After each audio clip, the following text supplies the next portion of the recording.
औषध निरीक्षक पेपर फुटी प्रकरणी आता 6 जणांना अटक करण्यात आली आहे। एमपीएससीचे 3 अधिकारी आणि इतर 3 आरोपींना बेड्या ठोकण्यात आल्या आहेत। एमपीएससीचे अवर सचिव अभिजित लेंडवेंना अटक करण्यात आली आहे, तर एमपीएससीचे सहाय्यक कक्ष अधिकारी गोपाळ मराठे, विश्वेश्वर नकातेना ही बेड्या ठोकण्यात आल्या आहेत। परीक्षार्थी ऋतुजा पाटील, तिचे वडील अमृत पाटील आणि सूत्रधार प्रवीण पाटील यालाही या प्रकरणात अटक करण्यात आली आहे। पेपर फुटीचा आरोप करणाऱ्या गौरव पाटीलची भूमिका ही संशयास्पद असल्याचं बोललं जातंय।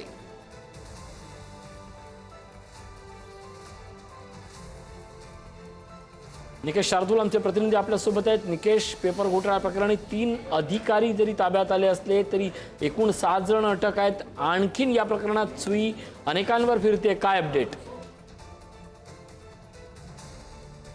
निकेश शार्दूल आमचे प्रतिनिधी आपल्या सोबत आहेत। निकेश, या प्रकरणात काय अपडेट येते?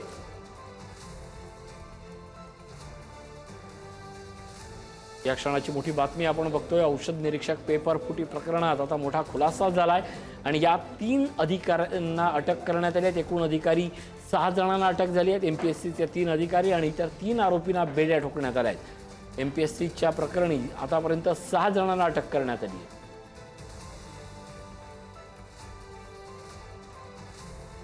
तपासामध्ये हे संपूर्ण पेपर फुटी प्रकरण जे आहे ते एका प्रेम प्रकरणाच्या कारणावरून हे पेपर जो आहे तो फुटला गेल्याचा पोलीस तपासामध्ये जे आहे ते समोर आलेलं आहे। यामध्ये एपीएससीचे अव्वल सचिव अभिजित लवंडे यांना गुन्हे शाखेकडून अटक करण्यात आलेली आहे आणि पेपर फुटीचा आरोप करणारा गौरव पाटीलची देखील भूमिका जी आहे ती संशयास्पद असल्याचा पोलिसांकडून सांगण्यात आलेलं आहे। हे संपूर्ण प्रकरण जे आहे ते पोलिसांनी हातात घेतल्याच्या नंतर अनेक नवीन खुलासे जे आहेत ते यामध्ये समोर आलेले पाहायला मिळते। यामध्ये 3 प्रशासकीय कर्मचारी आणि 3 खासगी कर्मचारी अशा 6 जणांना अटक जी आहे ती करण्यात आलेली आहे। यामध्ये अधिकारी जे आहेत गोपाल मराठे आणि विश्वेश्वर नकाते यांना अगोदर अटक करण्यात आली आणि त्यानंतर परीक्षार्थी ऋतुजा पाटील, तिचे वडील अमृता पाटील यांना पेपर फुटीतला सूत्रधार प्रवीण पाटील यांना देखील अटक करण्यात आलेली। त्यामुळे एकूणच 6 जणांना आता या संपूर्ण प्रकरणामध्ये अटक करण्यात आलेली आहे आणि या संपूर्ण प्रकरणाचा तपास करत असताना हे संपूर्ण प्रकरण जे आहे ते एका प्रेम प्रकरणातनं घडलेलं आहे आणि त्याच अनुषंगाने आता गुन्हे शाखेकडनं जे आहे तो अधिक तपास केला जातो। त्यामुळे आता ह्या तपासामध्ये आणखीन काय नवीन खुलासे आहेत आणि काय माहिती समोर येते हे पाहणं महत्त्वाचं असणार आहे। निकेश, या संपूर्ण प्रकरणामध्ये एका प्रियकराचा असलेला सहभाग आणि प्रियकराच्या मुळेच संपूर्ण यंत्रणेवर आलेला दबाव आणि त्यातनं हा सगळा प्रकार समोर आलाय, ही गोष्ट फार महत्त्वाची चर्चिली जाते। या संदर्भात काही अपडेट मिळत आहेत का निकेश?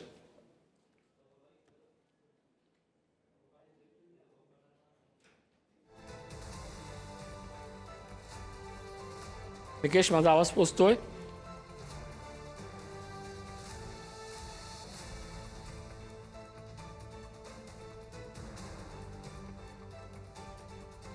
निकेश यांच्याशी आपला संवाद होऊ शकत नाहीयेत। पुढे वळतोय आपण।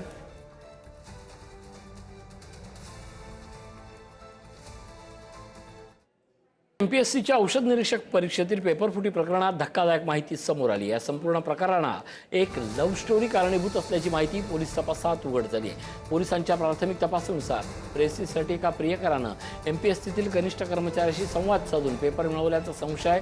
हा पेपर केवळ त्याच्या प्रेयसीला मिळाला होता असं कळते, मात्र आयोगानं ही परीक्षा रद्द केली असून एका प्रेम कहाणीचा फटका हजारो विद्यार्थ्यांना बसताय।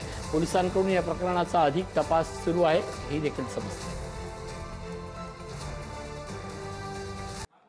पेपरफुटीनंतर रोहित पवारांकडून एमपीएससी आयोगावर ताशेरे ओढण्यात आले। राज्यभरात एजंटमार्फत 40 लाखांना पेपर विकला गेल्याचा आरोप करण्यात येतोय। एमपीएससी आयोगाच्या अध्यक्षांच्या राजीनाम्याची मागणी होती। दरम्यान परीक्षा रद्द झाल्याच्या निर्णयानंतर रोहित पवार यांनी पुण्यातील एमपीएससीच्या विद्यार्थ्यांची भेट घेतली।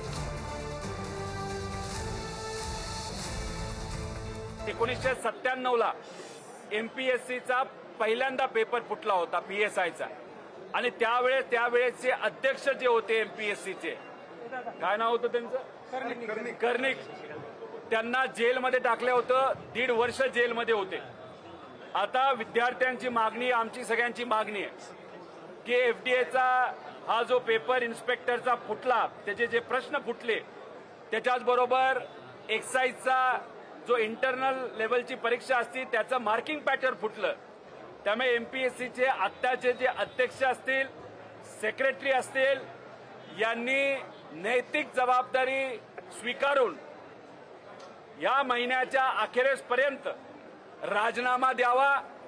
हे जे काही तपास आहेत, FIR आहे, ह्या सगळ्या गोष्टी तुम्ही पब्लिक करा, लपून ठेवू नका.